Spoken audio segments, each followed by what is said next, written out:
केंद्रीय श्रम संगठनों और अखिल भारतीय बीमा कर्मचारी संघ के राष्ट्रव्यापी आह्वान पर बुधवार को एलआईसी कर्मचारियों ने एक दिवसीय हड़ताल किया।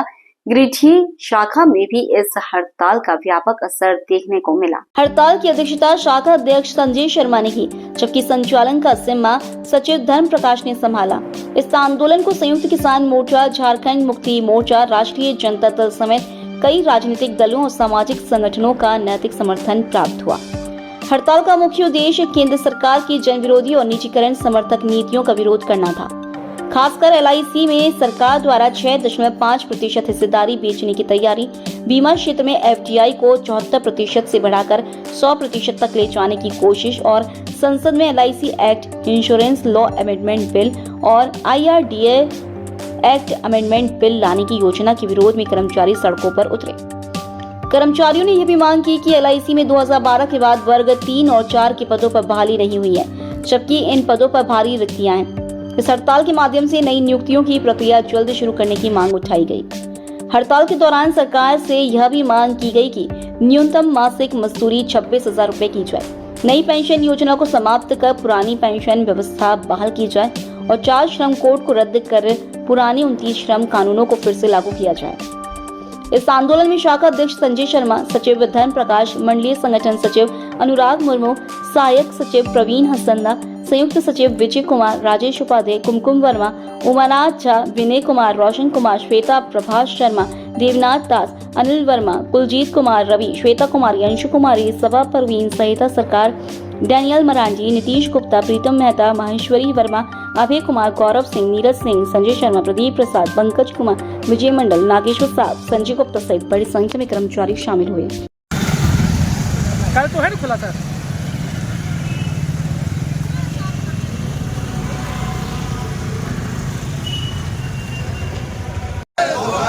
बीमा क्षेत्र में एफडीआई हाइक धोखा है। पुरानी पेंशन नीति को लागू करना होगा। विनिवेशीकरण की नीति धोखा है।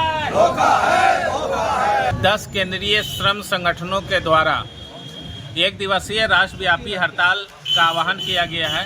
इस हड़ताल में अखिल भारतीय बीमा कर्मचारी संघ भी शामिल है। आज पूरे भारतवर्ष में एलआईसी के सभी कार्यालय बंद हैं और एलआईसी के सभी कर्मी हड़ताल पर हैं। इस हड़ताल के माध्यम से हम लोग केंद्र सरकार से मांग कर रहे हैं कि देश में जो बेतहाशा महंगाई बढ़ रही है उसे अविलंब रोक लगाया जाए। देश के तमाम कार्यालय में, तमाम संगठनों में वैकेंसीज हैं। हम सरकार से मांग करते हैं कि तमाम रिक्त पदों पर परमानेंट रिक्रूटमेंट किया जाए और जो इस देश में संविदा पर बहाली की जा रही है उस पर अविलंब रोक लगाया जाए। अभी देश में किसानों के लिए कोई स्पष्ट नीति नहीं है। केंद्र सरकार की किसान विरोधी नीति के चलते प्रति वर्ष किसानों की आत्महत्या करने की संख्या बढ़ी है।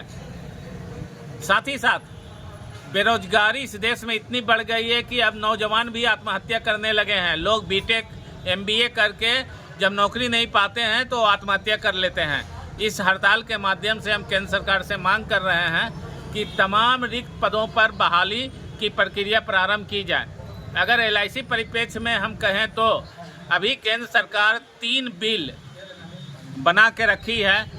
एक है एलआईसी एक्ट अमेंडमेंट बिल, दूसरा है इंश्योरेंस लॉ अमेंडमेंट बिल और तीसरा है IRDA एक्ट अमेंडमेंट बिल। ये तीनों बिल को केंद्र सरकार मानसून सत्र में पेश करना चाह रही है। एलआईसी एक्ट अमेंडमेंट बिल के तहत एलआईसी का 6.5% सरकारी जो हिस्सा है उसे बेचने की तैयारी है। अभी एलआईसी में पूंजी की कोई कमी नहीं है।